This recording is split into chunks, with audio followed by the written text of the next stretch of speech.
This program was made possible in part by the Alaska Mental Health Trust Authority. Also by a grant from the Alaska Center for Excellence in Journalism. And viewers like you. Gnostish Hawa, thank you. So we're hoping to build, I think it's 14 kind of single room cabins.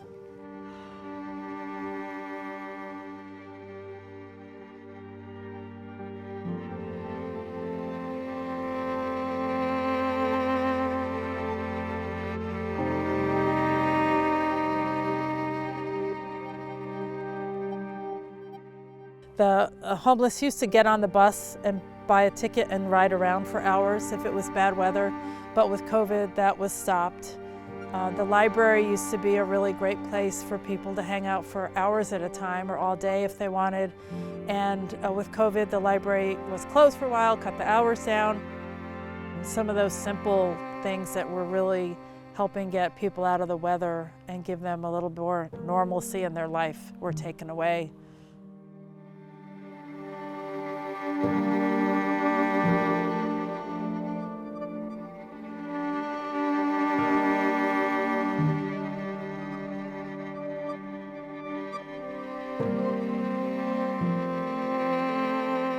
What can people do? Contact local representatives, bring awareness to it, write letters to the editor, bake cookies for your homeless shelter so that they have something homemade to eat with their food. Buy people a muffin or a cup of hot cocoa and bring it to them as you're sitting on the street. Just little things like that. Don't make me cry.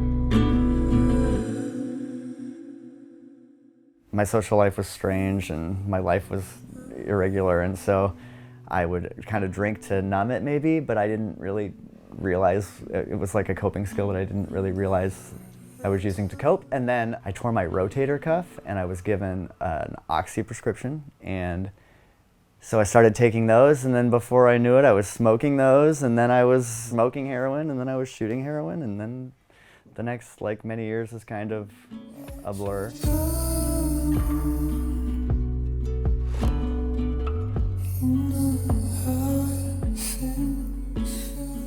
It's harder here.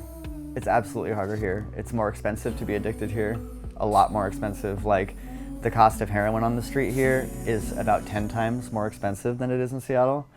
And there are times in towns this small, maybe not so much Juneau, but definitely in Sitka, and probably in Juneau too, where there is no heroin or your drug of choice available, and so you have to tough it out. Where do we find hope after a life has been broken? Where do we find new direction? And if we're going to provide services to people for the mid-term, medium, or long-term even, successfully, we have to be able to find them. They need the stability of an address. They need a telephone that functions more than a day or two at a time before it's stolen or lost. Those simple things can make a huge difference.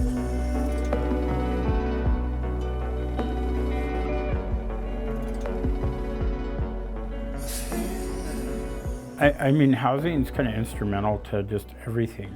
So many of our community are being made homeless. And, you know, we deal also with recidivism and people who are recently incarcerated. So, you know, it all goes hand in hand. And when you can't get the housing you need, you're seeing so many of our people really just be homeless. We've seen it, right? Homelessness has ballooned up.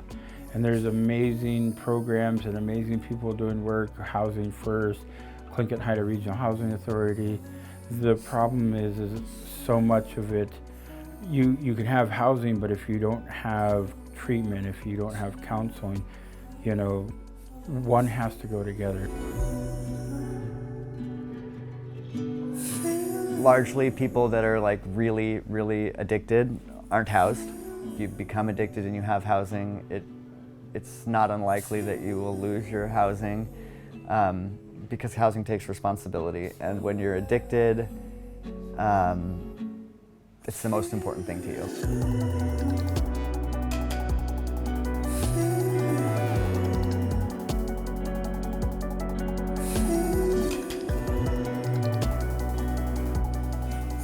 People say goodbye to their children because of addiction. People say goodbye to their jobs, and they say goodbye to their housing and everything else that's important to them, all of their relationships, everything. Because when you're addicted, it's a full-time job. You know, you're spending 24 hours a day, like procuring this drug, getting the money to get it, or the means to steal it, or something, and it's just this hamster wheel. You get, you use, you figure out how to get more, you use, and sometimes in between you get ill because you don't have it, and there's no time for anything else. It takes like all of your bandwidth up. The cost is immeasurable. How do you put a figure on anything that isn't? It's not like you're an addict for a minute, right? It's a lifetime. We have to build a system that is based on care and love and accountability. When a person reaches a certain place in their addiction, that hope is lost. There needs to be an intervention of some kind for their sake that will help them to find a path. It's after that that the problem has been manifest. And there I think we need to focus on harm reduction. Harm reduction is exactly what it sounds like, but reducing harm. So we give people harm reduction kits here at the Glory Hall, which is like a little baggie full of 10 clean syringes, alcohol prep pads, a tie-off, a cooker for drugs, and a couple other things, fentanyl test strips, so they can test their heroin for fentanyl before using, and we don't ask questions about, are you using in the building, or we have safe needle disposals in all the bathrooms. We're expecting it to happen. It's controversial. A lot of people in the community don't like that we allow this, but our job is to meet homeless people where they are, and at this point in time, a lot of homeless people are addicted, and so in order to help the community that we need to serve, it's something we have to allow here, because if we didn't, all of these people would just be on the street and they'd be worse off for it.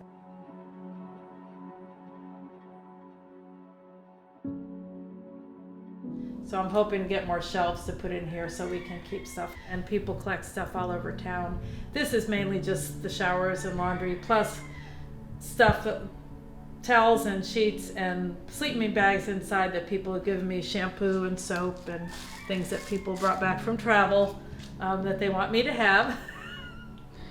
Women, and right now men too, have access to the Sitkans Against Family Violence Shelter if they're in a situation where there's domestic violence or intimate partner violence, but there hasn't ever been a homeless shelter in Sitka.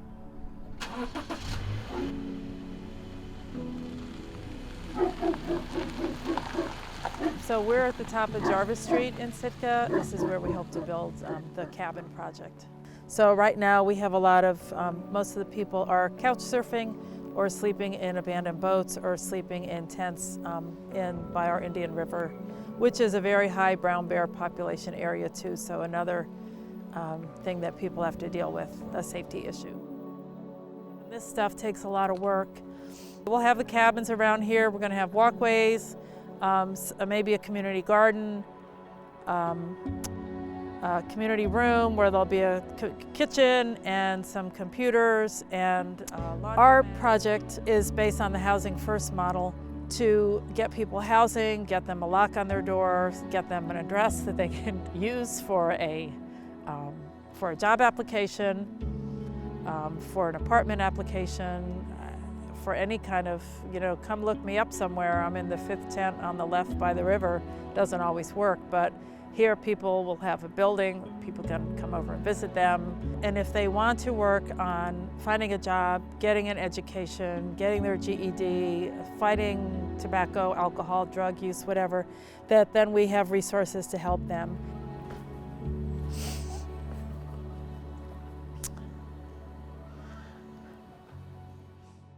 For some people, the addiction might cause them to lose their housing, their family, so that they become homeless. For some people that are homeless already, for whatever reason, they might get into an addiction problem because that's how they're surviving and dealing with their pain. So it's hard to know what comes first.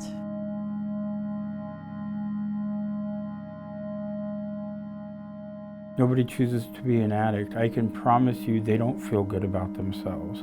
No matter what they say, do, or try to perpetuate, inside they're really hurting, they're damaged, right? They're not happy with themselves, they know. So, blaming and accusing doesn't help. Accountability does. You have to hold people accountable, but I don't think you have to put them down. We certainly see it firsthand with our clients who are going through and struggling with housing. We know Housing First is making a huge difference. We know that Clinton-Haida Regional Housing Authority makes a huge difference. Juneau needs housing. Just because you're housed does not mean you're gonna get sober. But I think the likelihood of people achieving long-lasting recovery is so much better with housing. Without housing, it's just not gonna happen. When you're homeless, you live in crisis, and you're just as addicted to that crisis as you are the drug, and there's no exit because you'll get Maslow's hierarchy of needs, and housing is on the bottom. We need housing. Maslow's pyramid is, according to my understanding, a theoretic basis for addressing the needs of individuals, starting with the most basic needs, as we usually see them, for shelter, for food, for security.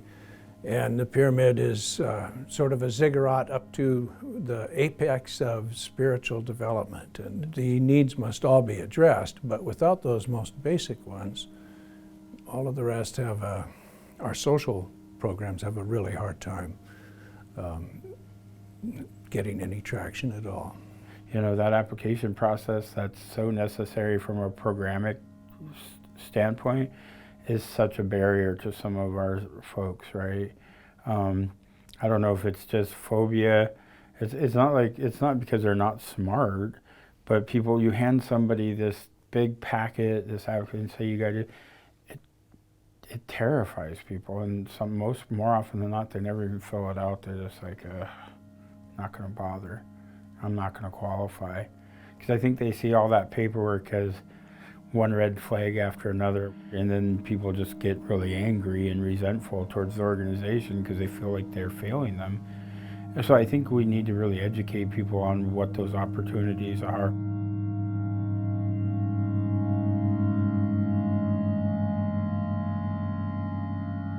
I would say that we are connectors. We connect people to social resources.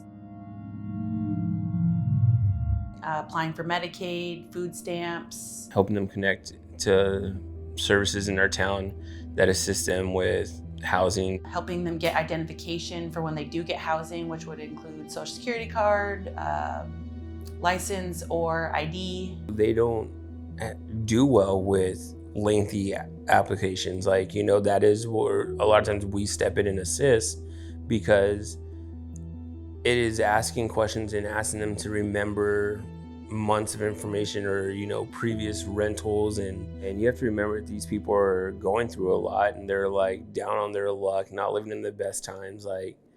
They can barely remember what they did a week ago. They're not going to remember the last time or who they rented from. Let her know if they were still gonna. You feel like you're doing so much, or you're trying to do so much to help people and better their situation, and not to make yourself feel better, but because that's just our job. But we're limited with the resources we have or lack thereof. So the first thing that we do is help them apply for a Section 8 voucher. If you're one person, that covers $1,125. One bedroom apartments in Juneau are going for $1,450, $1,500. So that right there, what if they are low income and they have a Section 8 voucher, there's literally nowhere for them to go. When you look at the numbers of the amount of contacts we have with people that are homeless or, people who have drug and alcohol issues and whatnot, and the numbers of people that we've been able to aid and assist with being able to get off the streets and get into housing and stuff like that, they don't add up. It's few and far in between.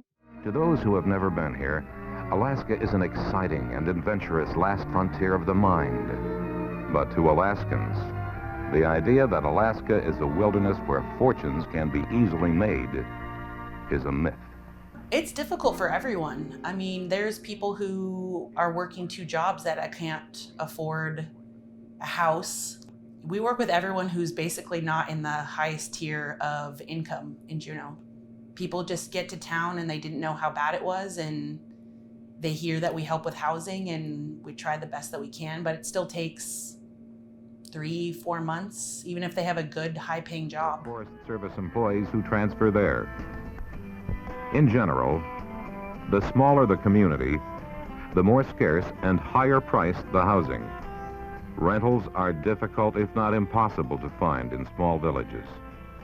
Trailer spaces may be hard to find. And while some government housing is available, it's also scarce. AHFC, as it's commonly referred to as Alaska Housing Finance Corporation, and they're ultimately the deciding factors in who provide the housing vouchers to these individuals that are applying to get out of homelessness. And they are the ones that are currently responsible for the amounts that these vouchers are given, which aren't of much help. Somebody who is applied and then maybe been approved 8 months later, 9 months later, is told, here's your approval letter for an amount that is going to get you nowhere. So the system is broken in the sense of you're going to have someone fill out a 5-page application, but then you're not even going to give them a response for 6 to 8 to 10 months. The process and time that things take for things to be reviewed and given approval or an answer, even if it's a no, you're waiting months till you find that out. Then if you are approved, say with Alaska Housing Vouchers, you only have so much time to respond. And then these people get their mail at the homeless shelter and they're not staying there every day because they might go from camping to staying there. So then by the time they check their mail there, they ran out of time to respond to the assistance letter that was sent to them. So then it becomes a matter of making a call and being on hold for hours at a time, or in some cases having to reapply and start the process all over. The state of Alaska provides a limited number of relatively low-interest housing loans to assist residents and newcomers.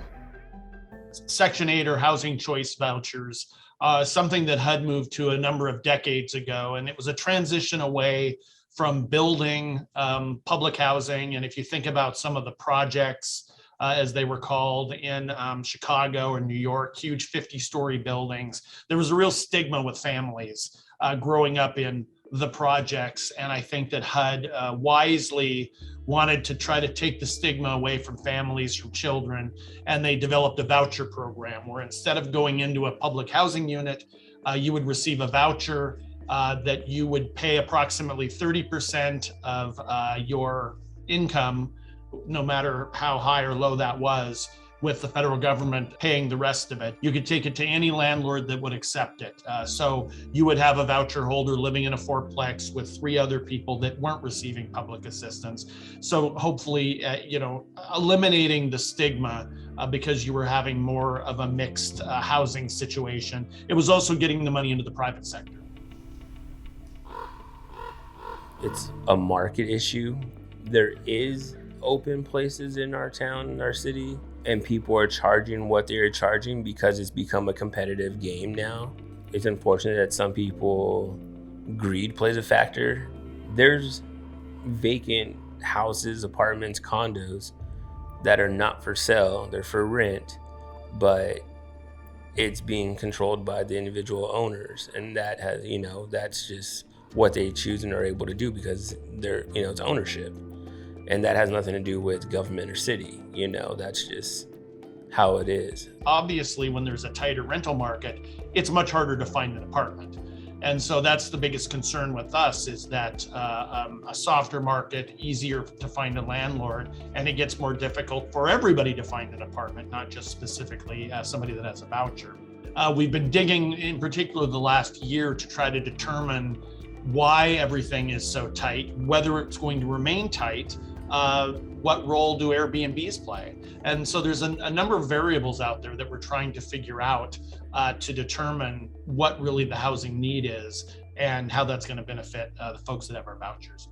The price that the individuals qualify for doesn't match up with the amount that's being charged for rentals in our town. So from that side of things, yes, it's a government problem.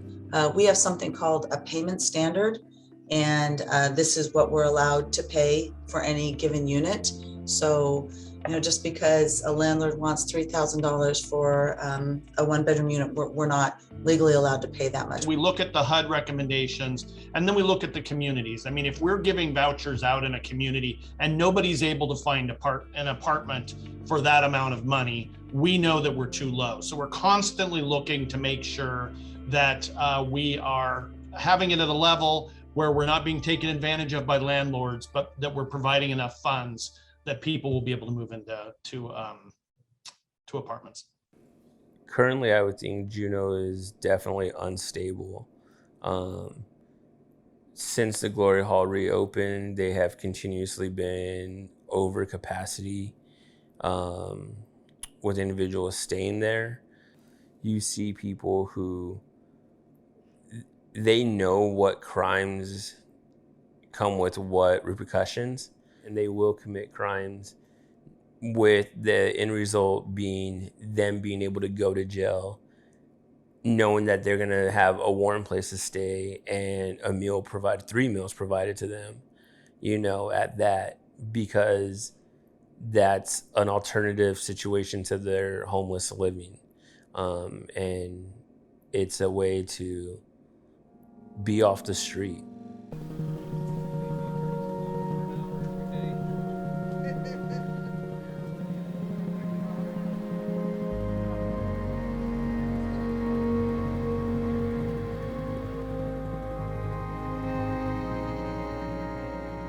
When you're unhoused and you're addicted, it's pretty much impossible to get clean, because the opportunity to get clean only comes around when you're not in crisis or desperate, and getting clean feels like you're in crisis and like you're desperate in and of itself. And so when you're also unhoused, like, there is no opportunity to get clean. There's no place to go and sleep it off for the weekend or two that you need to do that. You feel like you have no dignity. People look at you a certain way. People treat you a certain way. You have to do certain things to get by, addicted or not.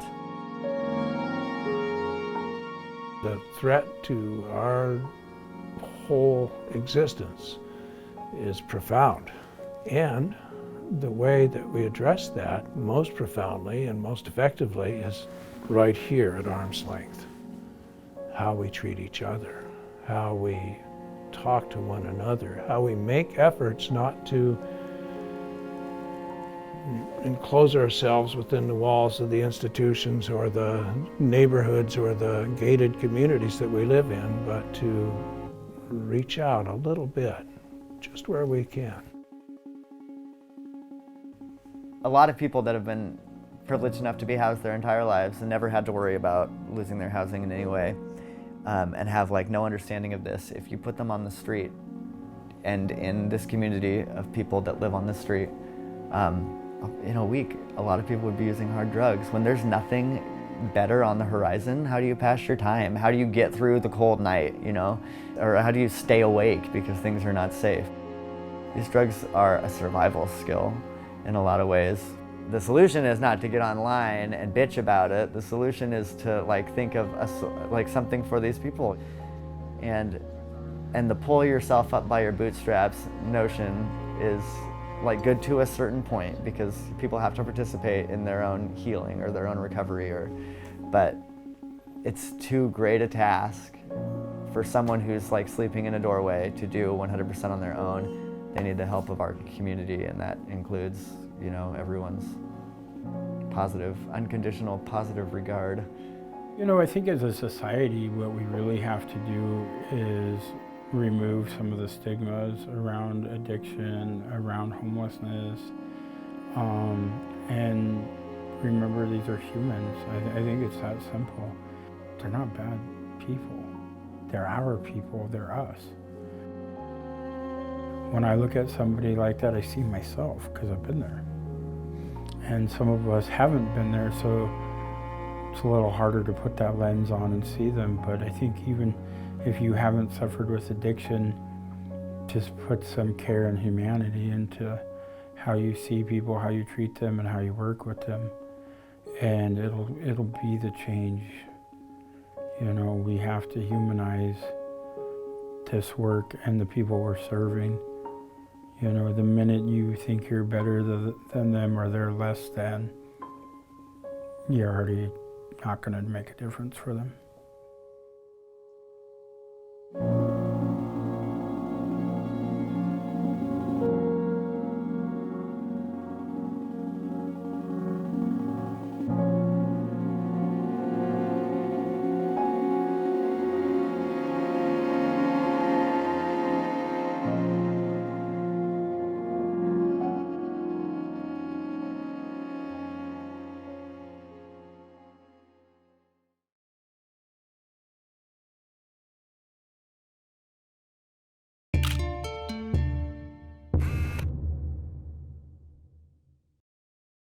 This program was made possible in part by the Alaska Mental Health Trust Authority.